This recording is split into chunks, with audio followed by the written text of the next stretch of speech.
My name is Sarah Ford. I'm 30 years old.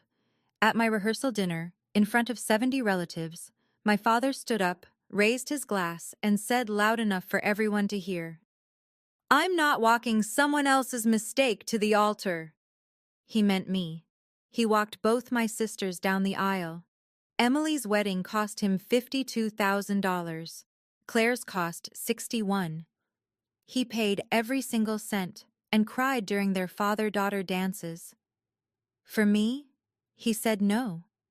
What my father didn't know, what nobody knew, was that I had been protecting him since I was 8 years old. November 22nd, 2003. The night my mother died, I lied to the police. I lied to the insurance company. I hid the evidence, and I carried that lie for 22 years. The next day, my 81-year-old grandfather walked me down the aisle instead. Halfway to the altar, he stopped, turned to my father, and said 7 words that tore our entire family apart. This is what happened next. If you've ever been blamed by your own parent for something that wasn't your fault, or if you've ever had to carry a family secret that was slowly destroying you, do me a favor. Hit that like button and subscribe right now. Drop a single word in the comments that describes how your family made you feel growing up. I read every single one. Now let me take you back to the night everything changed. November 22nd, 2003. I was 8 years old. 8 years and 8 months to be exact. That day started normal. My mother drove me to school. Longfellow Elementary. 3rd grade. Mrs. Patterson's class. Mom dropped me off at 7:45 in the morning. She smiled. Said she'd see me after ballet class. I had dance at 6 p.m. Riverside School of Dance. Studio B, $85 a month. Except I'd quit ballet 2 weeks before. I didn't like it anymore. I told Mom. She said okay. We agreed not to tell Dad yet. He'd be disappointed. So we kept it quiet. That night, I was home. In my room. 2nd floor. Window facing the driveway. At 7:38 p.m., I heard the car start. I looked out. Mom was sitting in our Toyota Camry, 2003 model, silver. License plate 4JHN 892. The engine was running, headlights on, wipers off. It wasn't raining yet. She sat there, hands on the steering wheel, head down. I watched the digital clock on my nightstand.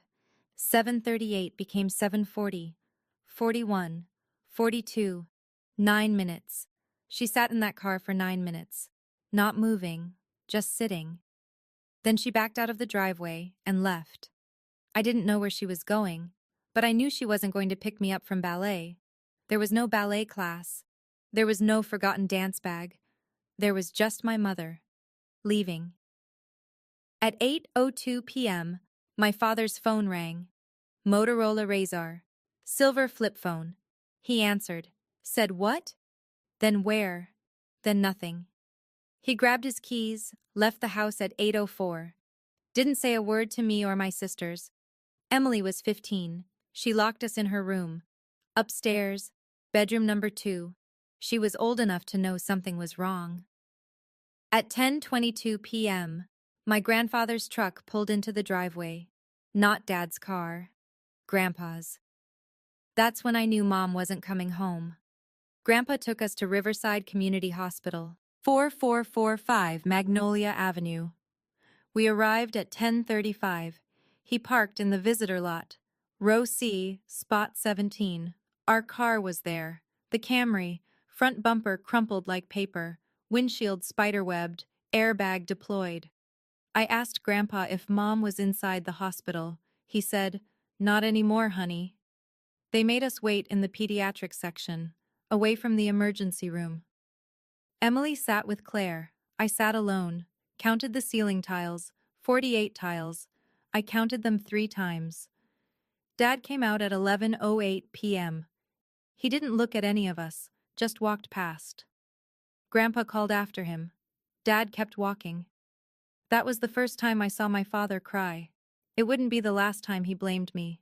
The police came the next morning. November 23rd. Detective James Crawford, Riverside County Sheriff, badge number 2891. He had a notepad, blue ink. We sat in the dining room, 2847 Cedar Lane, our house. My father wasn't there, just me and Grandpa. Detective Crawford asked if my mom seemed sad lately. I said no. He asked if she said anything before she left. I said she told me not to forget my dance bag. He wrote that down, underlined it twice. Then he asked, "Sarah, did your mom swerve, like she was trying to avoid something?"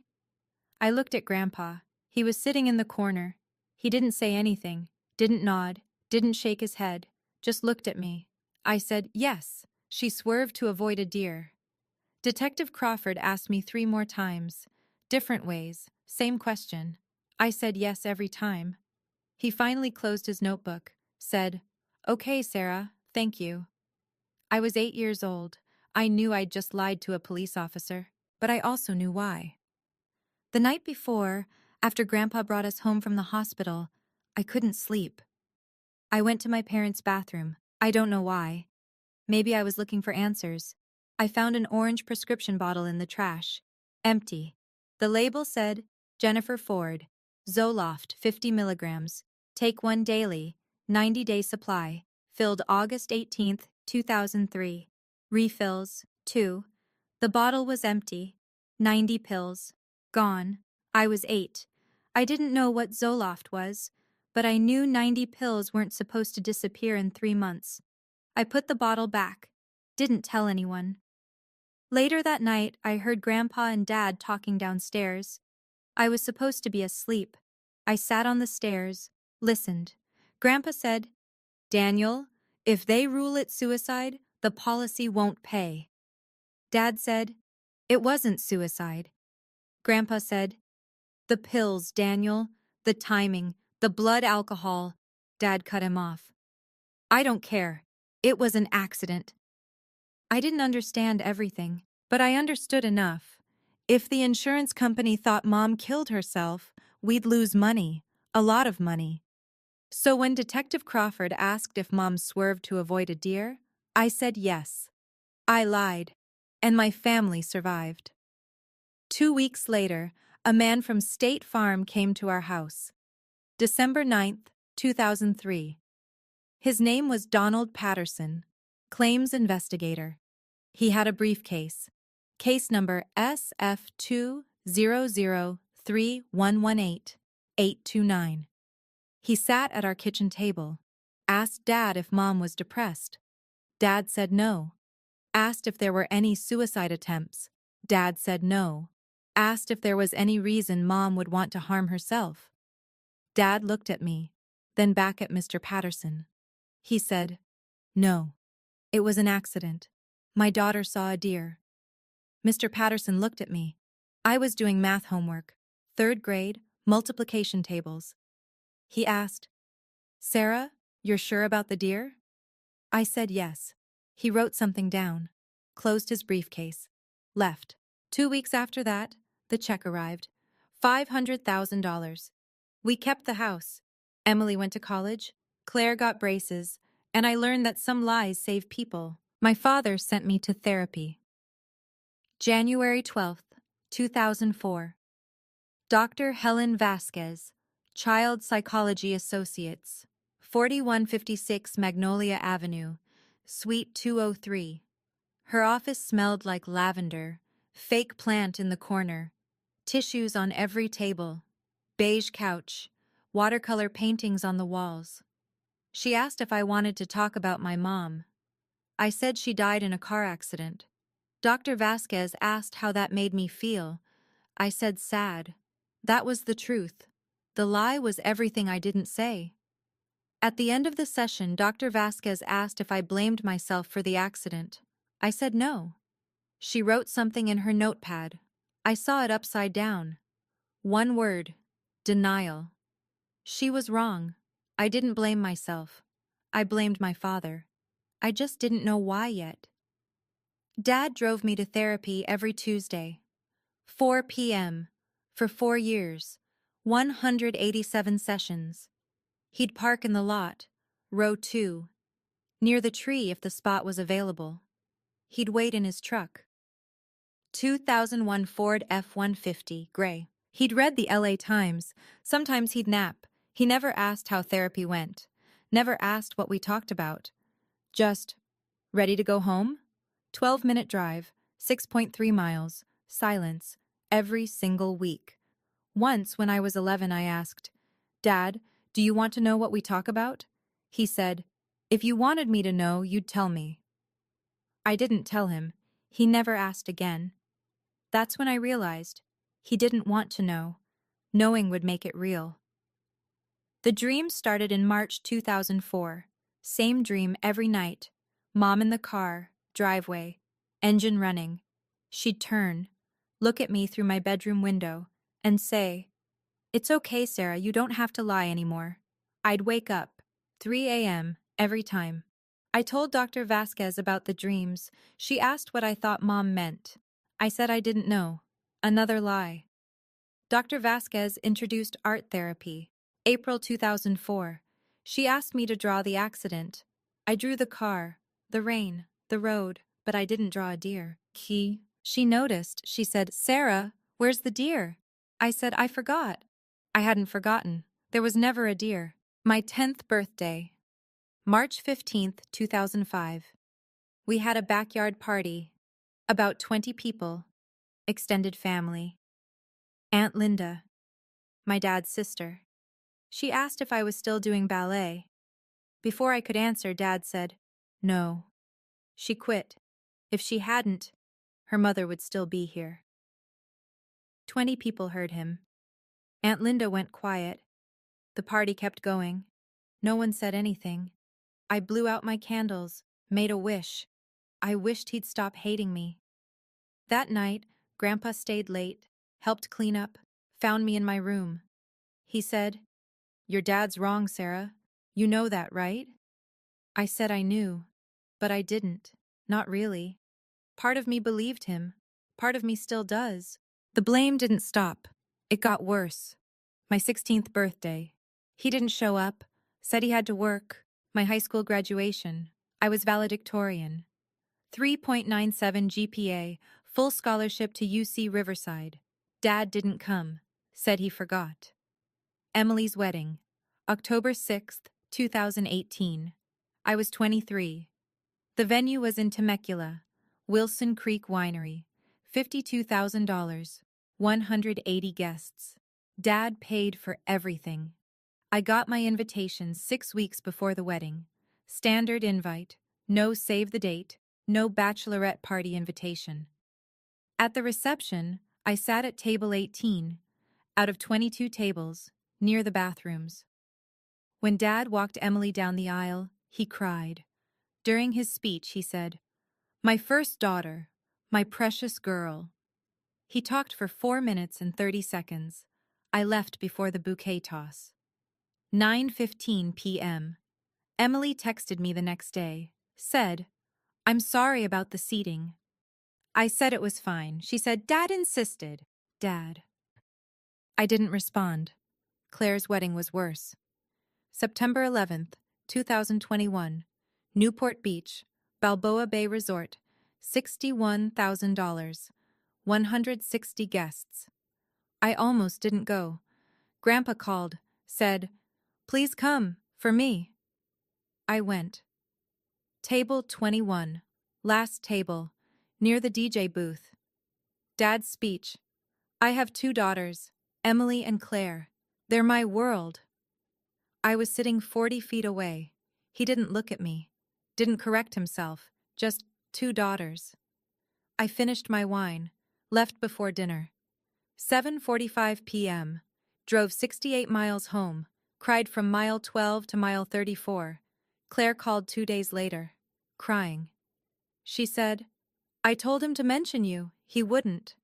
I said it was okay. She said, "It's not okay. None of this is okay."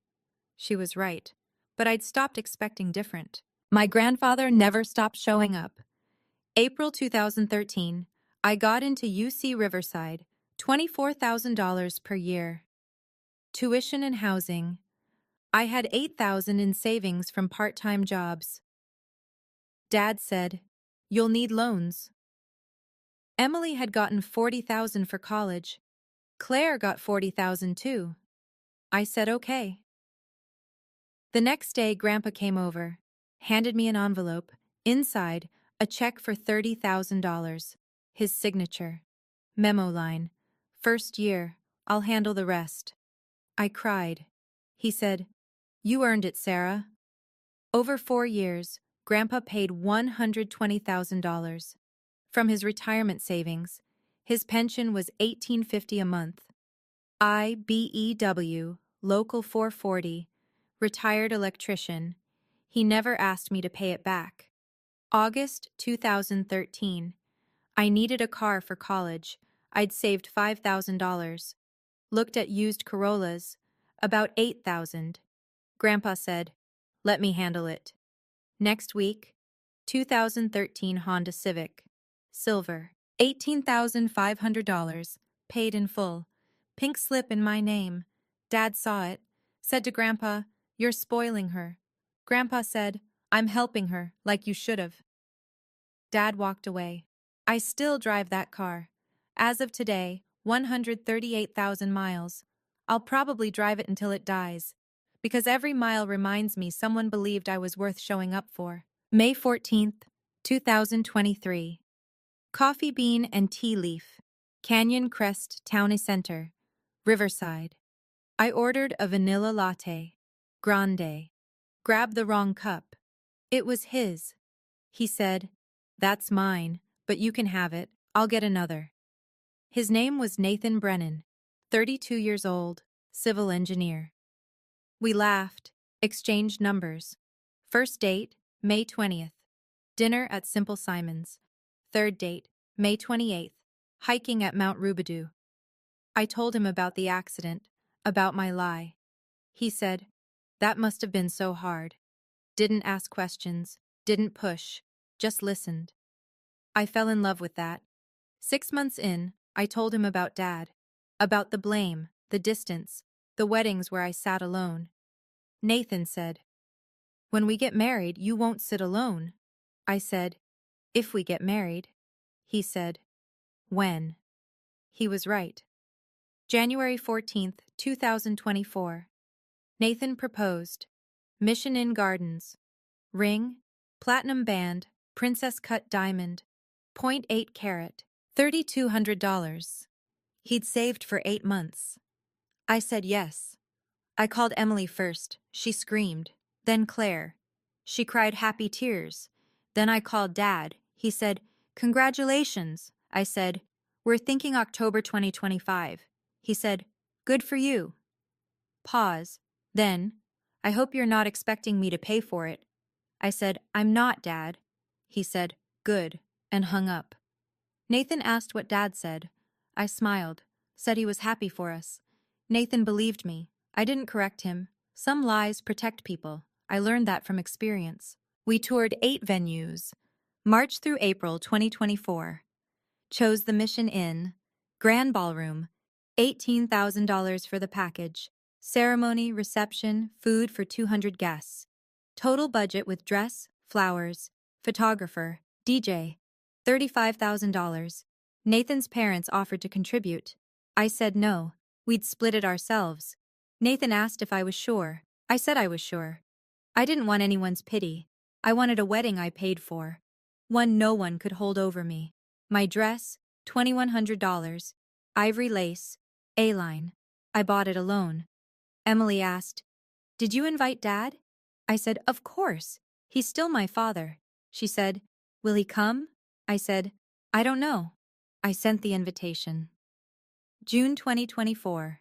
Standard invite. No personal note. No, "I hope you'll be there." Just, Daniel Ford and guest. He RSVP'd yes. Declined to walk me down the aisle. Checked the chicken meal option, and that was that. October 17th, 2025. Rehearsal dinner, 7 p.m. Mission Inn, private dining room, Alhambra Suite, 70 people. Emily, Claire, their husbands, their kids, Nathan's family, friends, Grandpa, and Dad. He arrived at 7:52. 52 minutes late, sat in the back corner, alone. I'd placed him with Emily and Claire. He moved, ordered a scotch. Glenlivet 18. Neat, dark suit, no tie. Nathan's dad gave a toast. 8 minutes. Funny, warm, welcoming. He said, "We're not losing a son. We're gaining a daughter." He looked at me, smiled. Dad stared at his drink, didn't clap. Emily stood, raised her glass, said, "Sarah, you're the strongest person I know. You've been through hell. You've survived with grace. You deserve every happiness. Nathan, take care of her.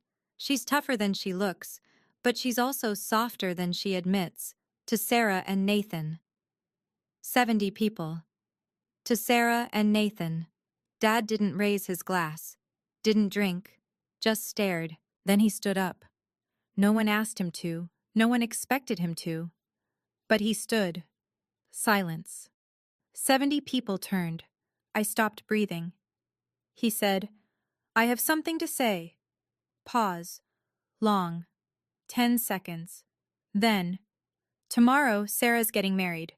People have asked me if I'm walking her down the aisle." Another pause. I'm not. I'm not walking someone else's mistake to the altar." Complete silence. No one moved. No one breathed. He sat back down, took a drink. Like he'd said something normal. Someone dropped a fork. It hit the plate, loud. In the silence, it sounded like a gunshot. I looked at Grandpa. He was staring at Dad, and then slowly, he stood up.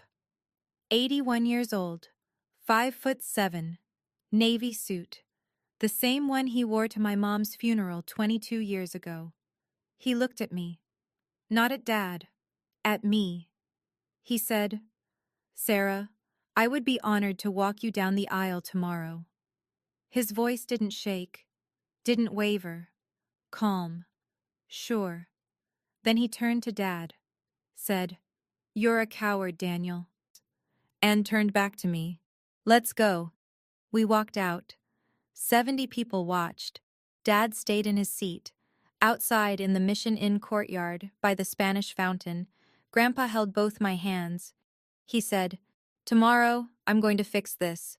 I should have done it 22 years ago, but I'm fixing it tomorrow." I said, "How?" He said, "You'll see."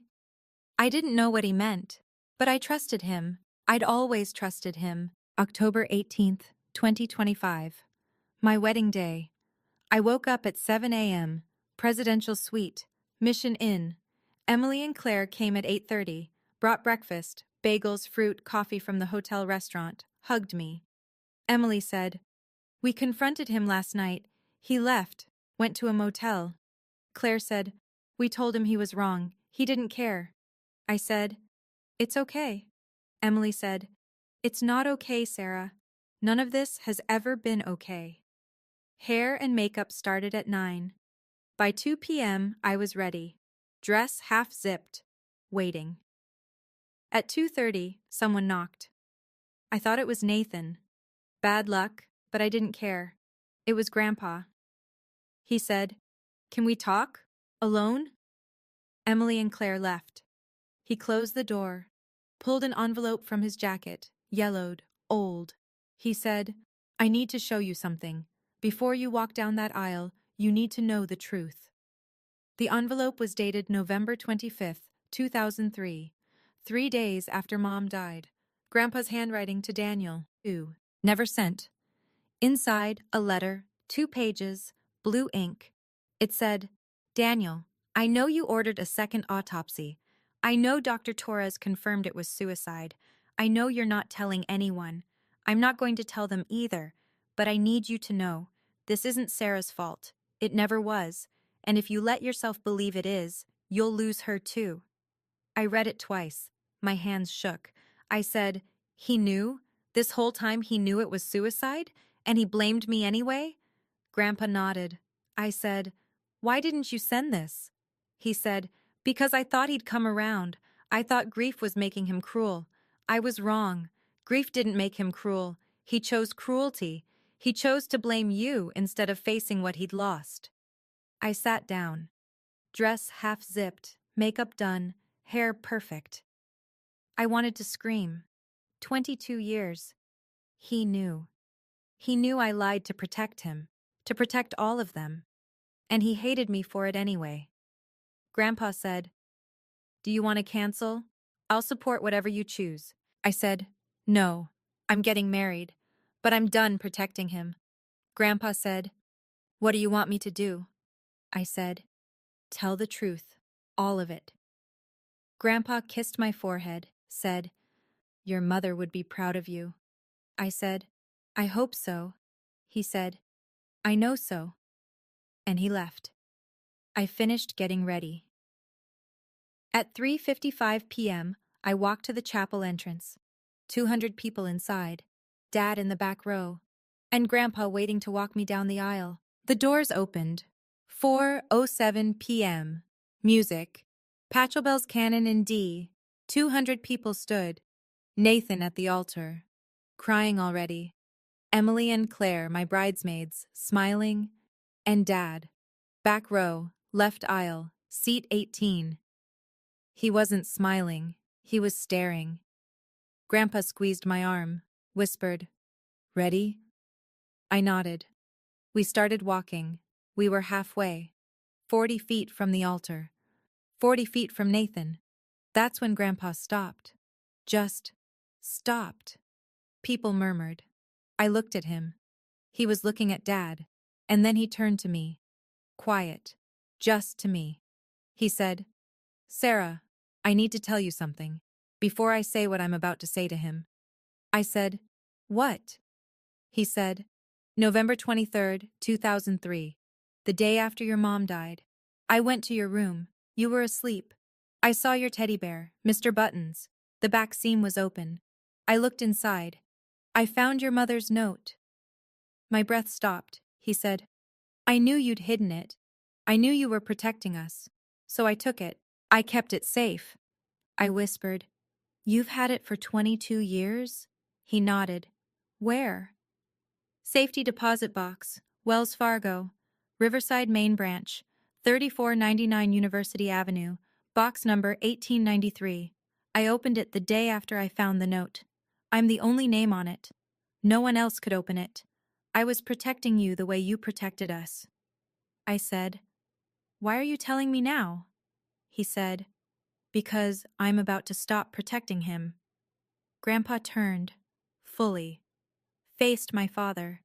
200 people went silent. No music, no movement. Grandpa still holding my arm, standing in the middle of the aisle. Dad sat there, frozen. Grandpa's voice, loud enough for everyone. "Daniel, stand up." Dad didn't move. Grandpa louder. "Stand up." Dad stood, slowly, hands at his sides. Grandpa said, "Everyone here is about to learn something. About this family. About what happened 22 years ago. And about what you did." Dad's face went white. Grandpa said, "You have 5 seconds to leave, or I'm saying it here."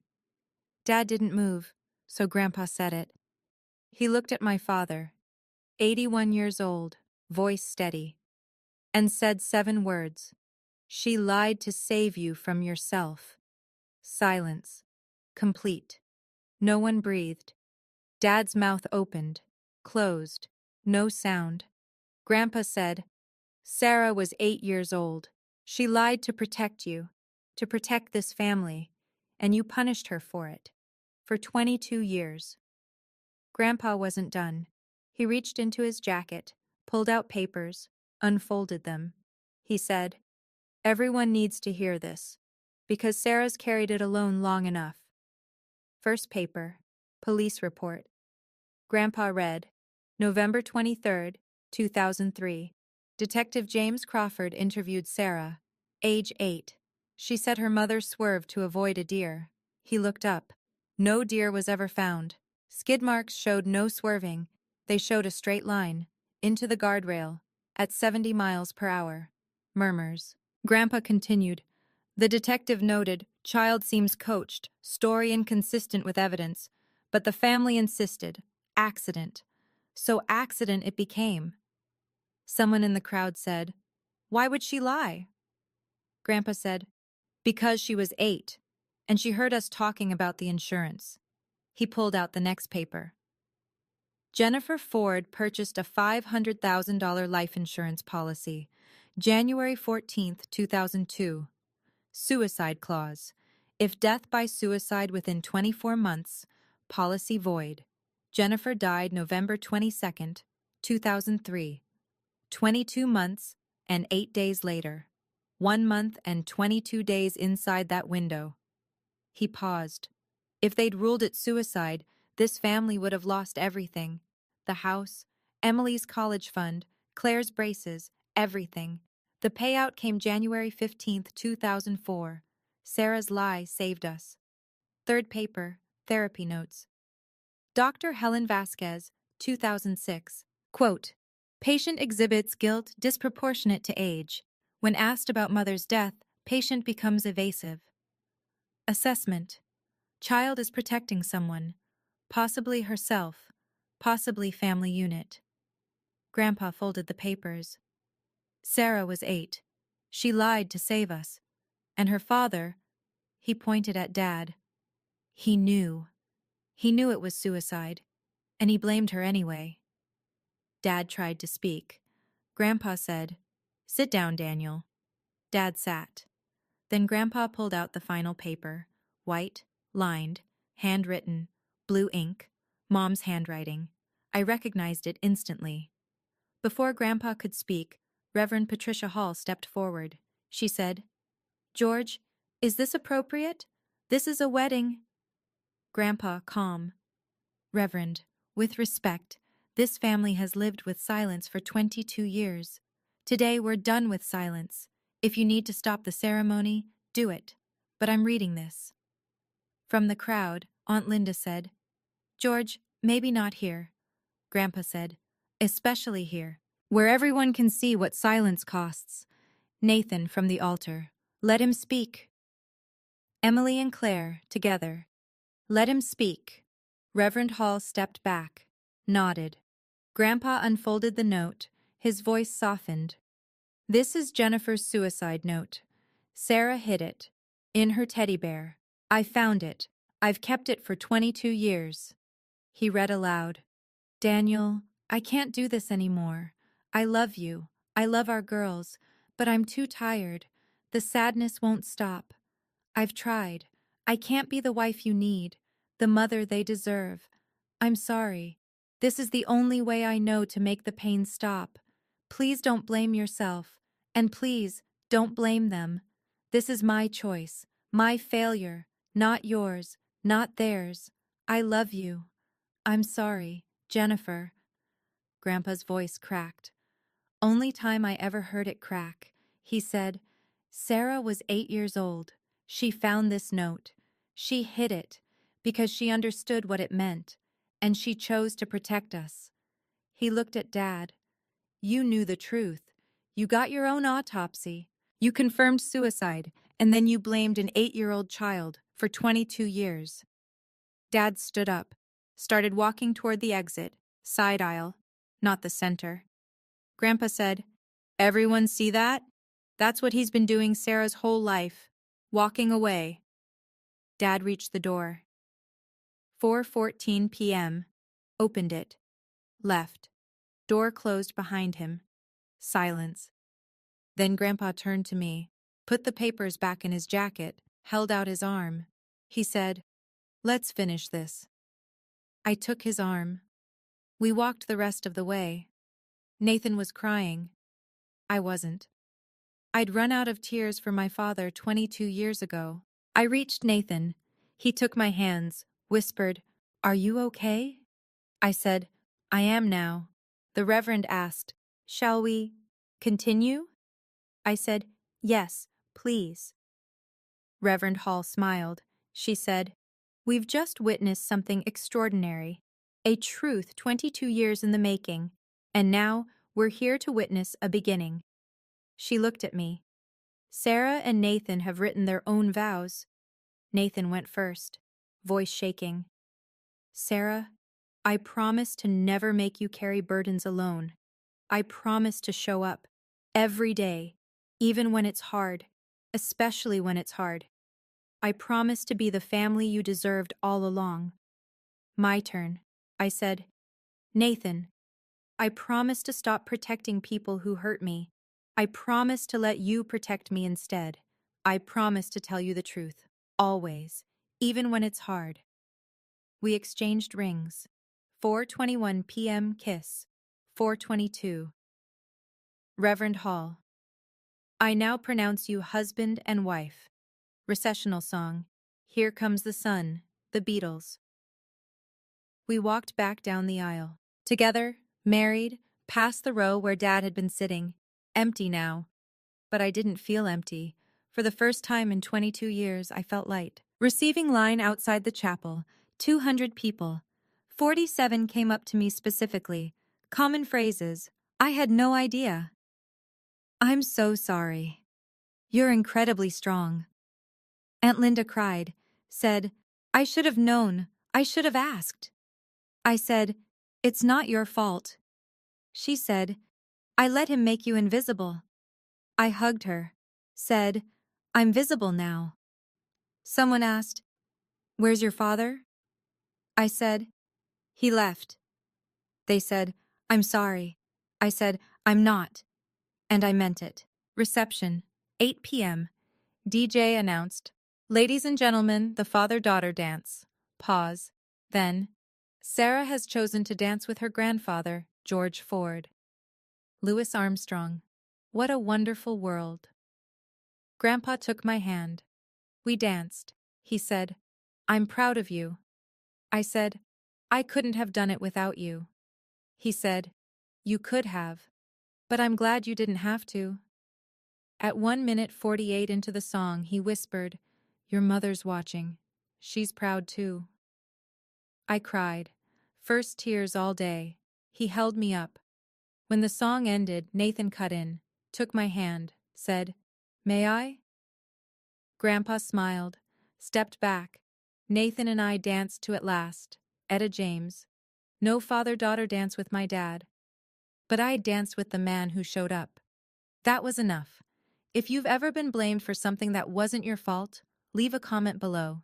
And if you want to know what happened next, hit subscribe. At 9 p.m., Nathan and I cut the cake. Vanilla with raspberry filling. $380 from a bakery in Corona. Grandpa gave the final toast, raised his glass, said, to Sarah, the strongest person I know. I believed him. October 25th, 2025. 1 week after the wedding. Email from Dad. 11:47 p.m. Subject, I'm sorry. Body.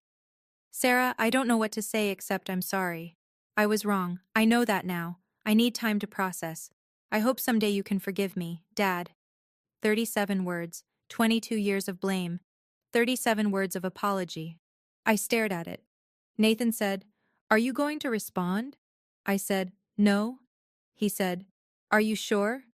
I said, I carried his grief for 22 years. He can carry his guilt for a while. Emily called the next morning, said, he left Deborah. Dad had remarried in 2022. Deborah was his second wife. Emily continued, he's at a motel, Riverside Inn. $89 a night, room 24. Won't talk to anyone. I said, that's his choice. Emily said, aren't you worried? I said, I worried about him for 22 years. I'm done. First Sunday after the wedding, October 27th. Emily hosted dinner. Just us.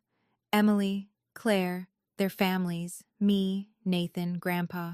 No Dad. Emily said, I think we should make this a regular thing. Weekly. No Dad until he earns his way back. Claire said, agreed. They looked at me. I said, I'd like that. And we did. Every Sunday. New tradition. Built on truth instead of silence. At dessert, Claire said, I wish we'd known. We would have protected you.